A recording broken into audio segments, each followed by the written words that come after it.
Hello brothers and sisters, so for today's video ay wala naman po tayo masyadong ganap. Magpapagod lang, hindi, biro lamang po.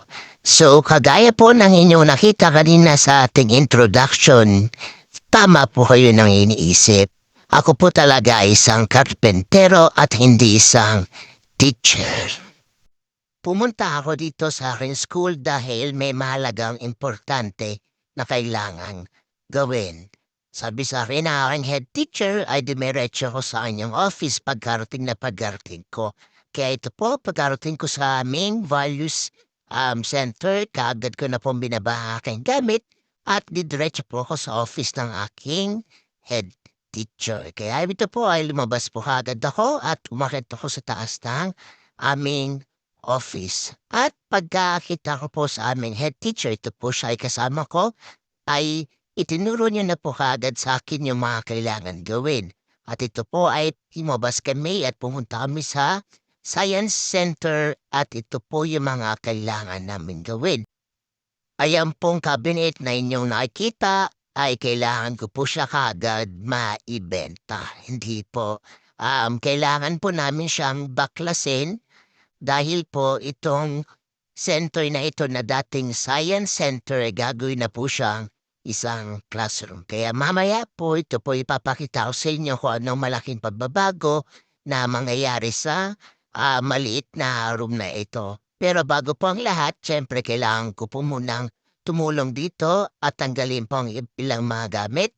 Kaya po ako po bumalik sa aming values center at hinibad itong aking jacket dahil po kailangan na handa akong madumihan. Kaya ito po, pagbalik ko po sa Science Center, ay nagbuhat na po ako na ilang mga gamit at mga libro. At pagkatapos ko po yung gawin, ay kumuha na po agad ako ng mga kagamitan. Kagaya po itong hawak ko na hindi ko po alam kung ano ang tawag.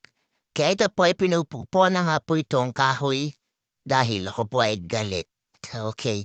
Siyempre, kailangan po siyang pukpuin kasi itong mga kahoy na ito po ay ang nagsisilbing kinakapitan ng cabinet na ipinakita ko sa inyo kanina.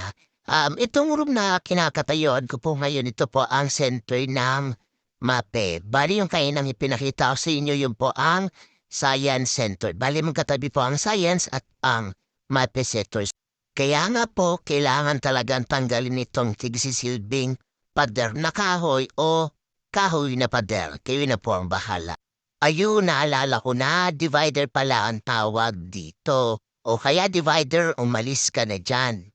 Pero kidding aside, kailangan po namin itong baklasin at dito ay kasama ko nga po pala si Sir Bong. Siya po ang head ng MAPE dito sa aming school na mabait at talagang napakasipag.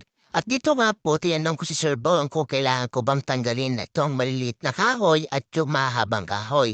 At binanggit niya po niya sa akin na kailangan tanggalin ng lahat ng kahoy na ito para matanggal din po namin yung cabinet na nasa Science Center.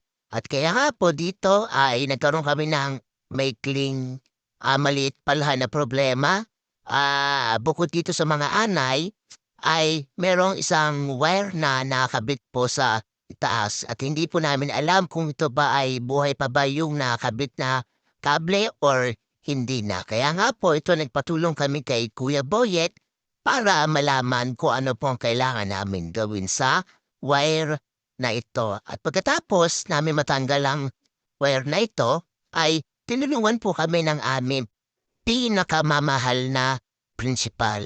Actually, sa unang tingin po, hindi mo po talaga akalain na siya po ay isang principal at siya ay isa lamang ordinaryong guro na kami po ay tinutulungan. Pero hindi po dahil ito po kami principal ay talagang napabait at talagang ubod talaga ng sipag.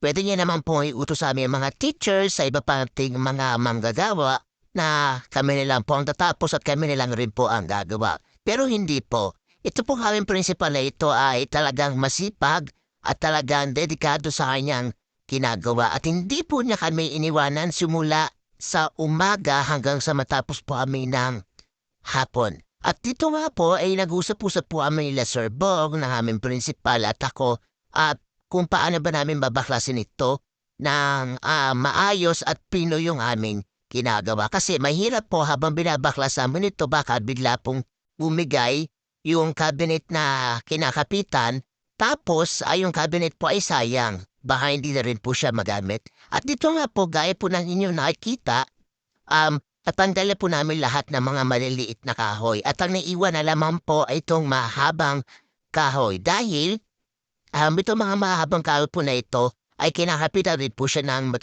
mga makakapal na pako. At ayan nga po, umalis po ako dahil yung aming principal po ay talagang malakas yung ginagawa niyang pagampas dito sa mahabang kahoy na iyan. Kaya niyan po talaga siya kasipag. At napansin ko dito sa aming principal ay talagang napakalakas po niya. At dito ay tinutulungan ko rin po siya, tinutulungan din po amin ni Sir Bong, at dito po ay unti-unti na namin nauubos yung mahabang kahoy. Kaya apalit kami dahil kami po ay lahat nagtutulungan at tinutulungan din po amin na iba namin mga manggagawa. Habang gumagawa nga rin po pala ako dito ay bigla po akong merong naisip. Sabi ko sa akin sarili, ano kaya gagawin sa mga kahoy na ito? Gagamitin pa kaya ito o hindi na? Dahil gusto ko sana isuggest sa aming principal na, Sir, pwede po ba iuwi ko na lang ito at ako na lamang po ang magbebenta? Pero biro lamang po, dito po ay malapit kami matapos at ipapakita ko sa inyo yung kabilang room. Pero bago ko nga po yun ipakita, itong mahabang kahoy po ay naubos na namin lahat. Ito po ay inuubos na lamang ng aming principal yung natitirang kahoy at ipapakita ko na po sa inyo ang Science Center. Ito na nga po ang itsura. Yan inahawakan na po nila Sir Bong, pati ng ilan po na manggagawa, tapos nilagyan na rin po namin ito ng mga kahoy na magsisilbing sporta. At ito na nga po ay natanggalan namin yung cabinet at ang cabinet po ay safe na safe. Walang nabali, wala rin pong nasira at pwede pa naman po namin magamit. Tapos dito ay nagtatanggal din po kami ng mga pako tapos nililinis po namin dahil pagkatapos po nito ay maglalagay po kami ng blackboard. Pagkatapos, onting linis, onting punas, tanggal ang mga kalat. Pagkatapos po nun ay maglalagay na po ang aming mga air-and-miles, itong mga nakakulay pink po na yan, ng mga upuan. Then ready to go na po yan, pwede na po itong pasukan ng mga mag-aaral, pwede na po silang mag-aral, pagarating po ng pasukan. Ayan nga po, nakabit na po namin itong maliit na blackboard para sa mga estudyante. Tapos chinek rin po namin kung okay pa ba ang blackboard magamit. So, overall, okay naman po. Siyempre, almost 12 o'clock na po ng tanghali, ready to eat na po kami. At siyempre, hugas muna tayo ng kamay dahil baka bakterya ating makain sa ating lunch break.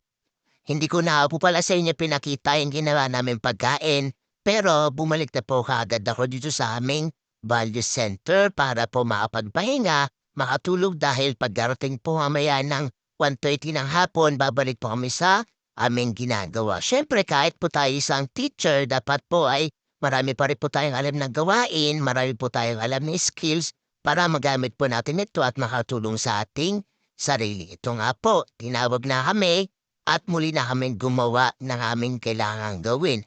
At ito nga po pala yung mga kahoy na aming binaklas, yung mga mahaba at yung mga maikli.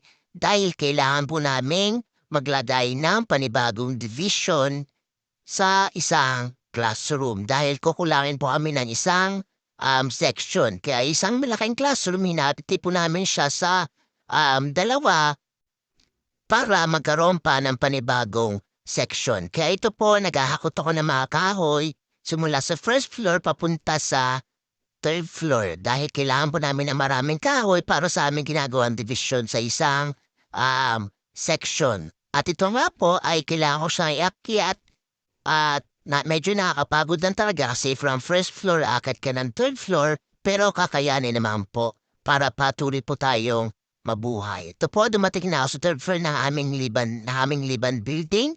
Tapos ang gagawin ko po dito ay sinusukat yung kahoy na aming gagamitin. Kagaya po ng inyong nakita, sobra yung dinala kong kahoy at lumagpas po sa pader na iyon. Kaya ito po, nanghiram ako ng 1 metro sa aming co-teacher. syempre ibabalik ko din po siya para ang gagawin po ng metro na ito ay masusukat ko yung sakto na kailangan namin para sa aming ginagawang division. Dahil ang kailangan ko lamang po na haba ng kahoy ay 8 feet and 6 inches. Kaya ito po, inumpisa na namin at malapit na rin kami dito matapos. Hindi ko na rin po ipinakita yung ilang mga video pero ito na po yung aming mga nagawa. Kakaunti pa lamang po siya at bukas ng Martes ay babalik po kami. And it's almost time para umuwi. And it's already 5 p.m. po ng hapon.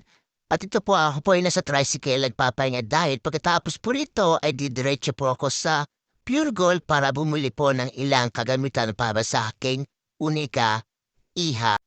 Pag ako nga po pala ay nag-grocery, isa sa pinaka-hinahanap ko ay yung maraming free at libre. At dito nga po pala ay meron ako nakita katulad ng isang birch tree na merong libre na 2 corn beef. Ito po, yung birch tree na yan. 2 sana ako kunin ko para meron akong 4 na Argentina. Kaso wag na lang kasi mahal din po talaga ang bilihin.